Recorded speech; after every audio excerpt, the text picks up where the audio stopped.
Hello, fam! Welcome to the YouTube channel.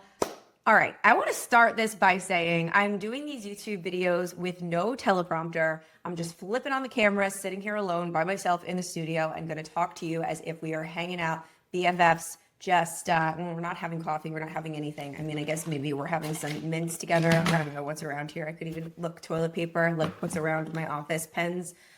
You're sitting in my office with me and we're having a conversation. And the reason that I want to do it this way is because I want to make sure you know that this whole personal brand thing, this whole content creation thing can be unbelievably imperfect, and it can be just as you are.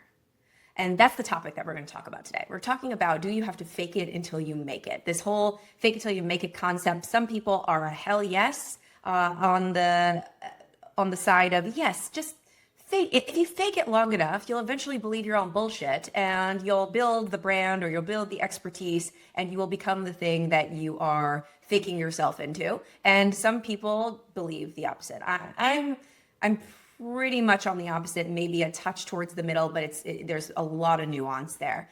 Do I believe that you should fake it till you make it when you're building your personal brand, or you have to fake it till you make it in order to build a personal brand?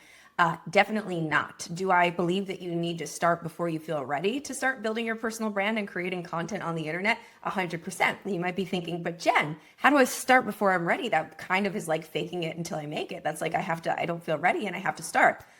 The beauty of personal branding, becoming a brand of yourself, putting yourself out there on the internet and creating content for your ideal audience member, the person out there that you want to help, whether that is a potential customer or somebody that can learn from you or somebody that you want to help, is that we don't have to be perfect. We know gone are the days where it's overproduced content wins. Gone are the days where everybody needs to be a perfect expert that knows all of the answers and is telepromptered up, whatever that means, like reading from a teleprompter, having every single word dialed in, every syllable punched out, every single thing that they said in the perfect cadence. Now we are in a world of citizens journalism. Now we are in a world of every single human being out there can have their own media platform if they choose. We can have our own talk shows, we can have our own magazines, we can have our own radio shows, quote unquote, meaning we can pick up our camera like I'm doing today and create our own show that is just based on whatever we want it to be. And what I have found, the content that I like to consume, is that I like to follow people and learn from people that are real, that I feel like I can actually connect to and relate to. So the good news for you is that you don't have to fake anything in order to create content. You can be exactly as you are, how you are, and you don't have to be an expert in something in order to create content about that thing. You can be, what Gary Vee likes to say, an enthusiast on that thing, somebody that's learning about that thing and bringing the audience along for the journey as you learn. If you go on the fake it till you make it route, we've all seen people that have done this. They maybe have had the mindset of fake it till you make it, or maybe some kind of mentor or guru or somebody in their life said, yeah, just fake it till you make it and eventually you'll figure it out. And they start creating content online, pretending that they're an expert in something. That is the biggest recipe for imposter syndrome that there is, because you know when you're faking it. You know when you're not really an expert. And if you lie for a really long time, it takes a lot of energy to keep that up. And I believe, at least this is for me, when I am not being honest with myself, it's really hard for me to pick up my phone or pick up a camera and video myself talking about that thing. It is just, it's painful. And so I think that a big reason why a lot of people are inconsistent with content creation or feel like an imposter, they have imposter syndrome, or they feel like they can't post anything until it's perfect, is because they feel like they need to be an expert, or they have been pretending to be an expert in something, or pretending to be something that they're not for so long that it's just feeling exhausting and inauthentic. And it's really, really hard to do that. Lying is exhausting. So the cool thing about what we're talking about today is you don't need to do that. You don't need to. You are the brand. Your imperfections, the fact that you're an enthusiast, not an expert yet, the fact that you're learning something new, the fact that maybe you're not the most perfect speaker, maybe English isn't your first language, maybe you're like me and sometimes you pronounce words wrong. I have so many friends that are content creators that have different forms of like learning disabilities or dyslexia, and they have a hard time remembering things. And it's totally okay during their videos if they stutter or if they mess up, as long as they're just truthful and they say, hey, that's just me, that's who I am, because it's unbelievably connective when you can talk to somebody that maybe struggles with the same thing, or maybe also has a hard time creating videos, and like, oh, she's out there creating content, or he's out there creating videos about the thing that he loves to do, or the thing that she loves to do, or the thing that she's really good at, or the thing that he's really good at. And they're not perfect at talking to the camera. Maybe I could do it too. And that, my friends, is humanity. That's being human. And I truly believe that humans like to connect with other humans. And with this whole world of AI that's going to be happening, it's not even going to be happening. It's happening now. We are craving realness more and more and more. I think that real human to human connection is going to be even a bigger desire for people. So I have 7 ways to start building your personal brand, even when you don't feel ready and you don't have to fake it till you make it. 7 ways. Here we go. Let's dive into number 1. Document your journey, not your destination. It is really easy to get online and see somebody's destination, see somebody's chapter 20, right? They've been throughout all the chapters, they've done their beginning, they've done their middle, and they're getting to the very end, their final, or maybe like not the final end of their, or final leg of their journey, but maybe they are way more advanced than you have ever been. And you're going to create your first YouTube video, your first podcast, your first Instagram reel, your first post, and you're comparing it to somebody that has been doing this for years and years and years, practicing, putting the reps in, sucking in the beginning. You didn't even see all of that suck fest that happened in the beginning. You just see the final version of what they've been doing for years and years and years. And it feels like, wow, I couldn't possibly get to that right now. So you just don't post at all, or you don't create because you're comparing your chapter 1 to somebody else's chapter 20. Now, what I think is so cool is that we can document that journey rather than just waiting for the destination.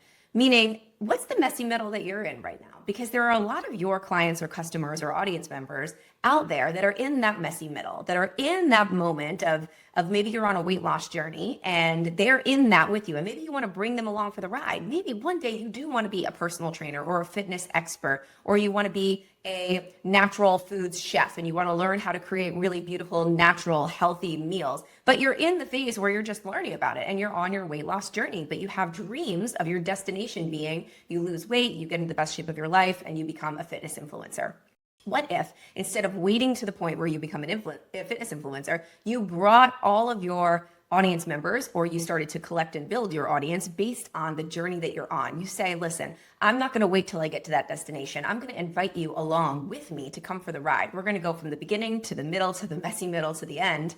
And then we're going to continue on after when I'm done so that I can help you with everything that I've learned. So come with me on the journey, and I'm going to create content based on exactly where I'm at right now. Whichever chapter you're in, chapter 1, chapter 2, chapter 3, chapter 4, chapter 5, wherever you are. So let's say you are in the beginning, chapter 1. How do you start creating content that's in that journey of step 1? Well, it's really simple. You can pick up your phone and you can say something like this. Hi, I'm Jen, and I'm really excited to start on this weight loss journey. Something that I'm learning about is I'm learning that XYZ, something that you learned, and I'm going to start implementing this. Come along with me, and I'm going to teach you what I learn along the way. Here's my before picture. Let's track it every single week, right? And then you just every day, here's what I did today. Hey, I'm Jen. Today, I'm trying a new recipe for lunch. I used to eat a cheeseburger with the bun, and today we are doing a lettuce wrap instead. Here it is, and this is what I'm going to be eating for lunch every day. Want to try the recipe? Here it is below. Next day, you start creating content of here's my first day in the gym. I haven't been in the gym in a long time. This is the workout that I'm doing. You take them on the journey. Before you know it, people feel like they are a part of this experience with you. So when you get to the end and you've had your big result, you've gotten to your destination, you've lost the weight, you look really incredible, they feel really accomplished as well because they've been rooting for you. They've been with you. They've been cheering for you. And then, of course, they've watched you do it yourself. So you're your own case study. So if you do decide to turn that into a business and you do want to become a fitness influencer or a coach or a personal trainer or a healthy foods chef, then they've seen your results. So that's number 1. Document your journey, not your destination, until you get to the destination, of course. So number 2, be an enthusiast before you are an expert, or it is okay to be an enthusiast before you are an expert. Many people come to me and they say, Jen, I can't start creating content about this yet because I'm not an expert yet. Fair enough. Fair enough. That's way better than faking it till you make it and saying you're an expert when you're not. In fact, I think it's a lot more endearing, and I like watching people that are in their enthusiast phase before they get to the expert phase. So let's say you're really, really interested in learning about real estate. You want to start buying and selling real estate and investing in real estate, but you're in the beginning of the journey, just like with the fitness influencer thing. And you're really excited about it. You're learning about it, but you can't post content about it when you feel like you can because you'd be an imposter because you're not an expert. Same exact thing with the example that I used for step one or for my first tip about documenting the journey. Just document the fact that you are unbelievably enthusiastic about this thing. Here's an example. I was at an event not too long ago. It was called Girls with Grit, and it was a real estate event for women specifically. And we were doing Q&A in the lunch after I spoke. And one of the women was like, I can't get my brand messaging down. There are so many real estate agents out there, and I don't know what makes me special and what makes me unique. And I said to her, well, what do you love to do? And she goes, I love porches. Porches, like the porches you sit on outside of your house. And I'm like, oh, would you say that you're a porch enthusiast? She's like, yeah. I was like, tell me more about that. Why do you love porches? And she was like, I love porches because my family has made the most beautiful memories when we're sitting out on the porch. We've solved all of the biggest problems and we've connected with each other the most deeply when we're sitting on the porch, having conversations, figuring things out.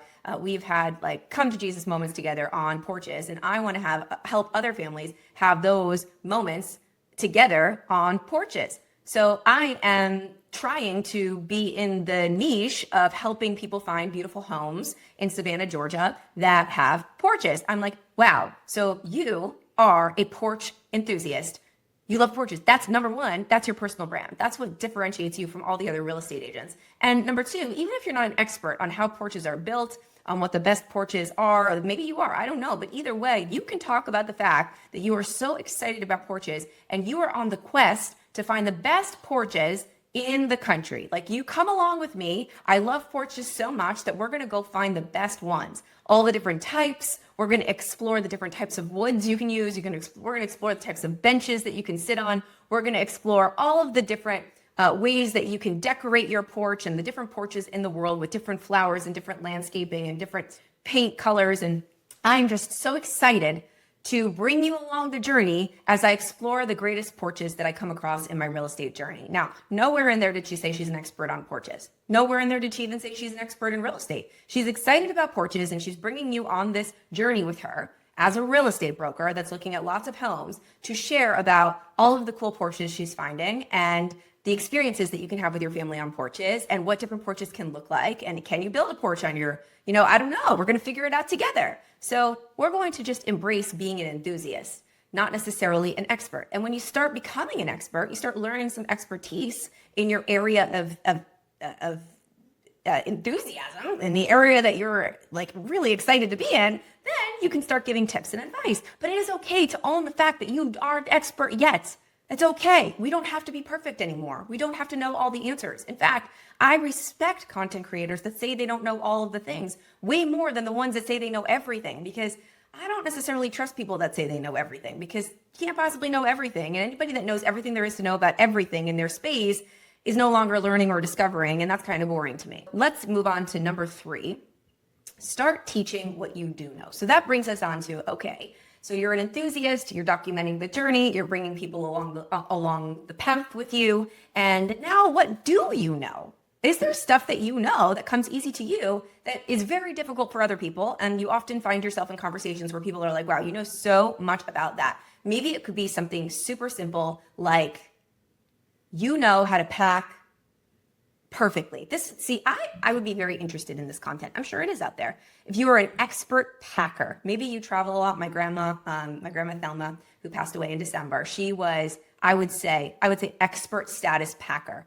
She would travel so much that whenever I would come over, she was packing for a trip and I would go into her closet and she would have like specific like plastic bags for different things with labels, and she would fit everything in so beautifully and perfectly, and it was like laid out, and the suitcases closed easily, even though she had lots of clothes in there. Every single piece of clothing stayed immaculate. She would pack wigs and hats and weird things and very precious jewelry into her suitcases impeccably. I would love, if my grandma was still around, I wish I would have done this, make a video of her packing to teach everybody how she does that. And that's something that she does know. That could be a great video.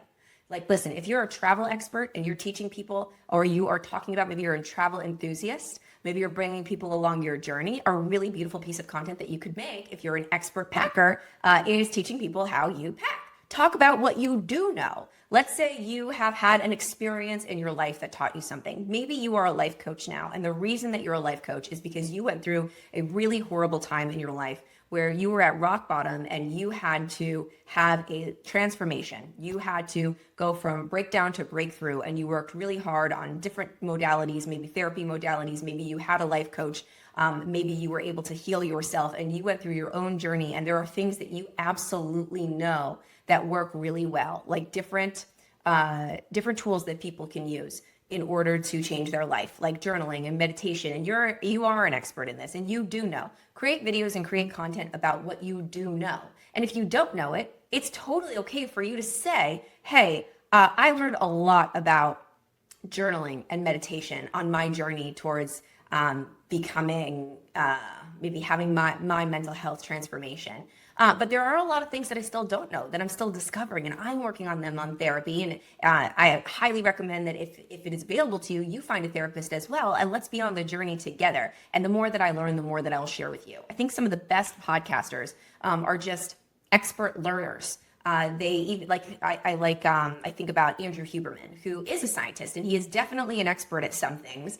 Absolutely. He's a scientist and knows a lot. He's very smart, and he will make solo episodes about the things that he does know, but then he brings on experts in other areas in which he doesn't have a lot of expertise in, and he spends the entire episode asking them questions and learning, and the viewer is coming along the journey to learn with him. He is totally cool with saying he doesn't know. Another really cool thing, Stephen Bartlett, who is the host of the Diary of a CEO podcast, love it so much. I got to meet him the other day in London, and one of the questions I asked him was, I listen to your podcast a lot, and I noticed that you ask the guests questions that I have a feeling you already know the answer to.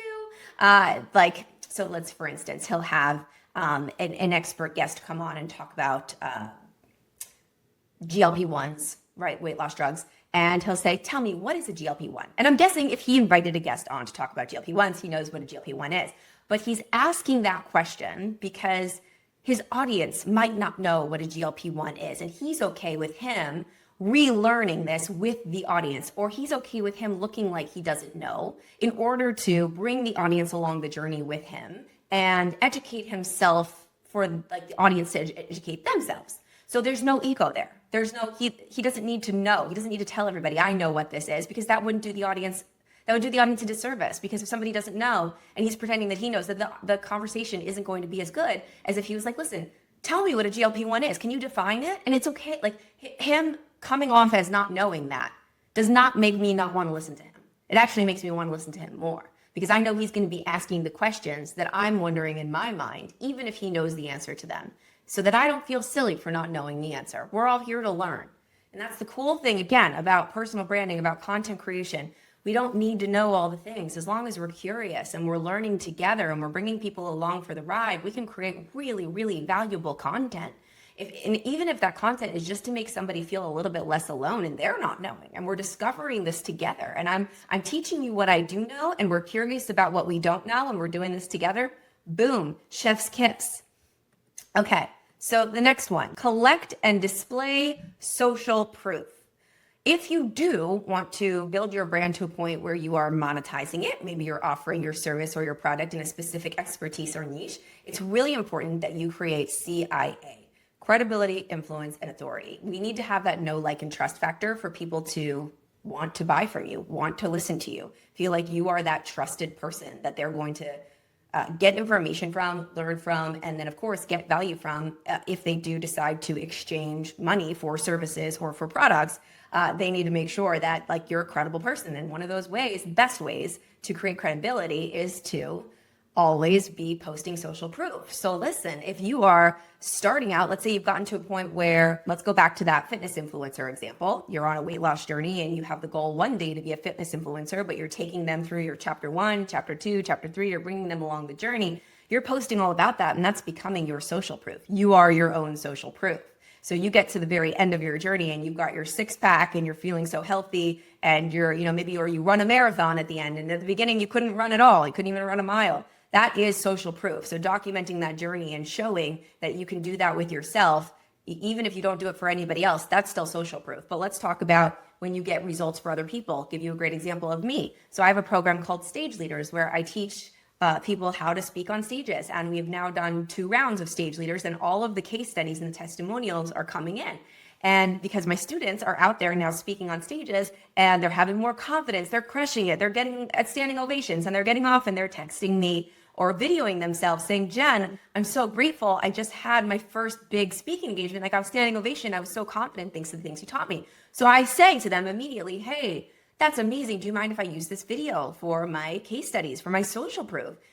Most of the time they say yes. And we want to be collecting those along the way to create that credibility, influence, and authority. Because the thing that's going to separate your brand from other people is that know, like, and trust factor. People like to buy from and listen to people that they can trust. And there's a lot of people on the internet right now faking it till they make it. So if you've got the proof is in the pudding kind of situation going on where you are showing your proof of concept, the fact that you actually do help people, or your content has helped people, or your service has helped people, or your product has helped people. Please show that. Next, leverage OPA. OPA. I was going to do O, and then I was going to do P, but maybe that's a P. I don't know. Is that the right direction? And then A.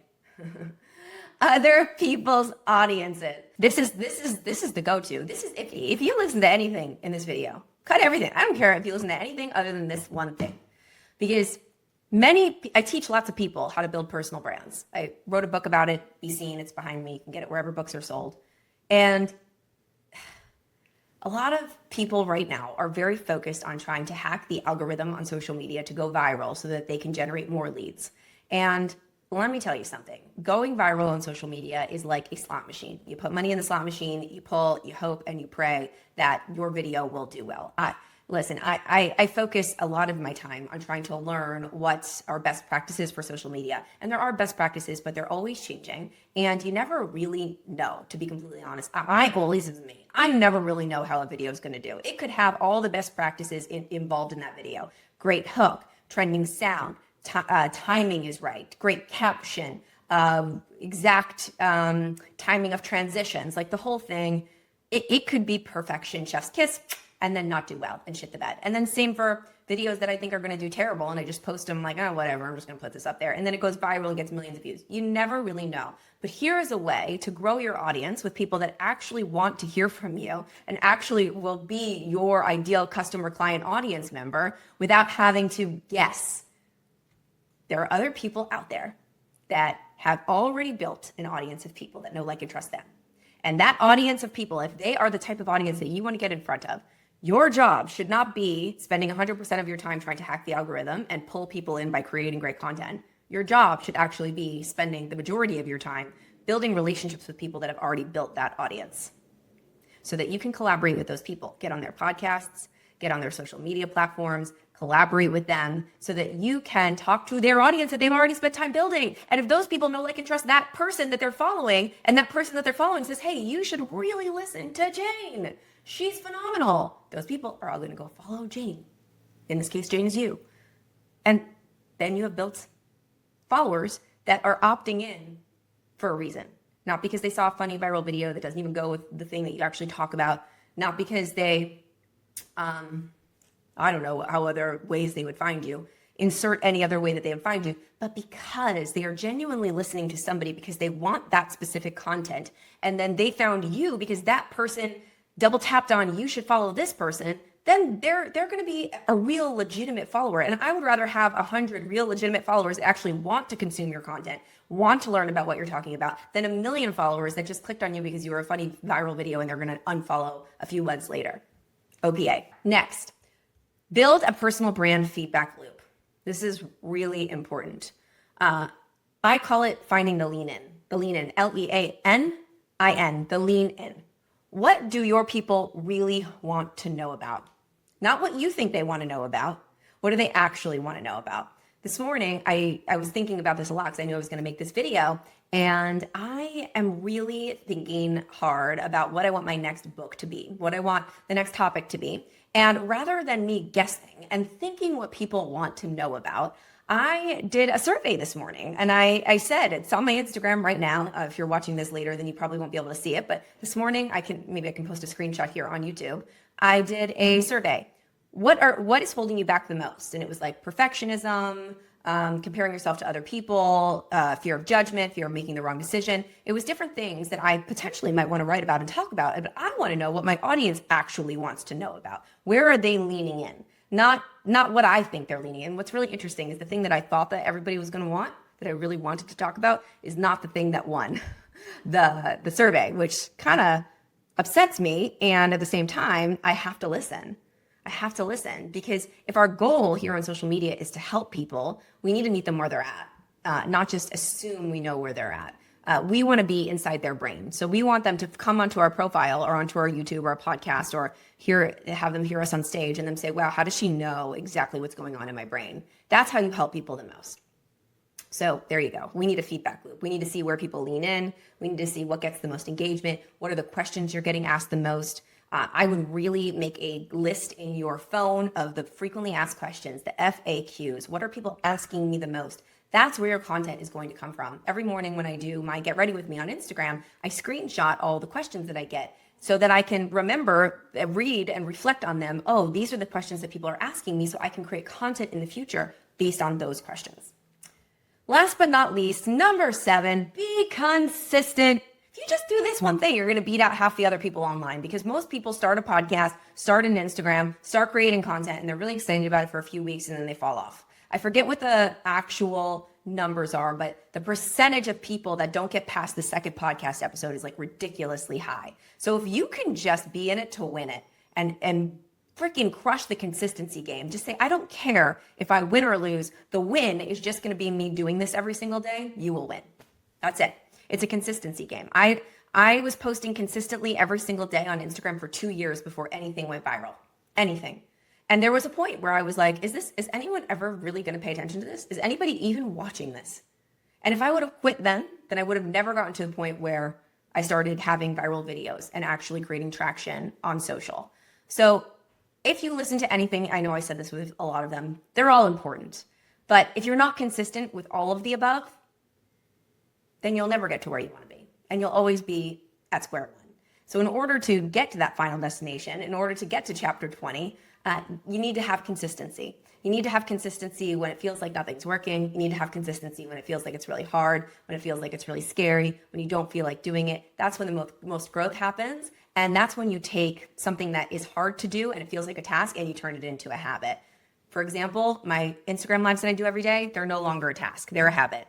I do it like I'm brushing my teeth. If I didn't press go live when I was doing my makeup in the morning, it would feel weird, because I've turned it into a habit, because I've done it every day for 3 years, just about every day. So I'm so glad that you took time to watch with me today about building a personal brand. Not faking it till you make it, just embracing who you are, because you are the brand. Don't ever forget that. You and your imperfections, you and your uniqueness, you and your humanness, you and your things that you're enthusiastic about, things that you're an expert in, things that you know, things that you don't know. Bringing people along for the journey is going to be the way that you win in the world that we live in today. So I hope that you loved this. If you did, just press like. That's all I'm asking. Press like. Just press like below this video. If you want to subscribe, great, but the like would be very helpful. Thank you so much, fam, and I'll see you next time.